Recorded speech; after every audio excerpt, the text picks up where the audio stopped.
조선 중기 나라가 부패의 늪에 빠져 허우적대던 시기. 젊고 강직한 선비 한 명이 조정에 입성했다.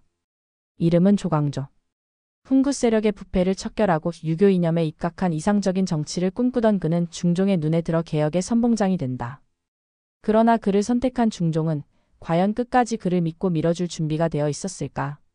이 이야기는 단순한 정치의 충돌이 아니라 이상과 현실, 군주와 신하 사이의 깊은 간극에 대한 기록이다. 챕터 1 붕당 없는 나라를 꿈꾸다. 조광조는 단순한 유학자가 아니었다. 그는 성리학을 통치 이념으로 삼아 백성을 위한 정치를 실현하고자 했던 실천가였다.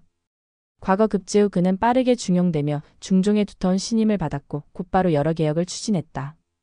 현량가를 통한 신진 인재 등용, 사림 세력의 확대, 부패한 관료 척결 등 조광조가 이끄는 조정은 마치 새로운 바람이 분 듯했다. 그는 조선은 아직 바로 설 수 있다는 믿음을 갖고 혼신의 힘을 다해 개혁에 매달렸다. 그러나 그의 개혁은 기존 기득권 세력인 훈구파에게 위협으로 다가왔다. 특히 사림 중심의 정치를 추구하는 그의 노선은 기존의 공신 중심 정치 질서와 정면으로 충돌했다. 그는 붕당 없이 도덕과 학문으로 다스리는 나라를 꿈꿨지만 조선 사회는 이미 오랜 권력의 틀 속에 갇혀 있었다. 챕터 2 중종의 선택, 군주의 고도. 중종은 조광조를 발탁하고 신임했지만 그의 개혁이 진행될수록 고민이 깊어졌다. 중종 스스로가 반정으로 왕위에 오른 군주였기에 훈구파의 지지 없이는 왕권이 위태로울 수 있다는 불안이 늘 존재했다.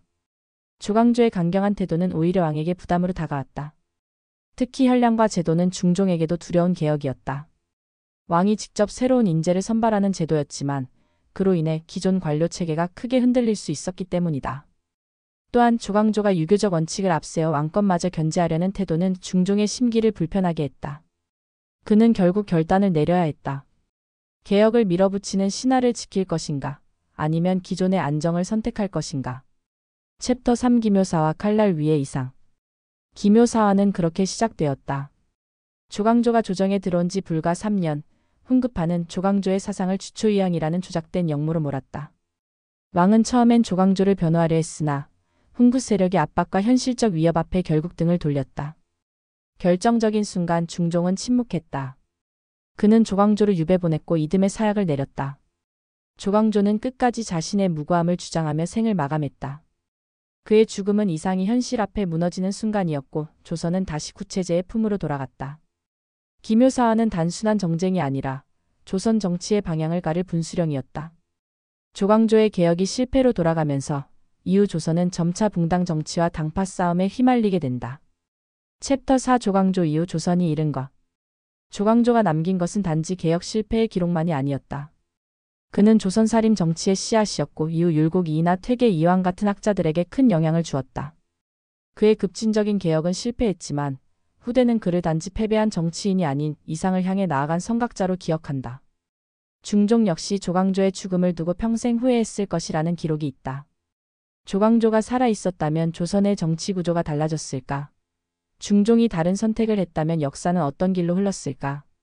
역사는 선택의 연속이고 그 선택은 결코 간단하지 않다.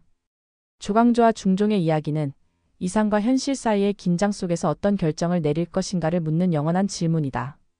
마무리. 조광조는 불타는 이상을 품은 개혁가였고 중종은 그 이상에 마음이 끌렸지만 끝내 외면한 군주였다.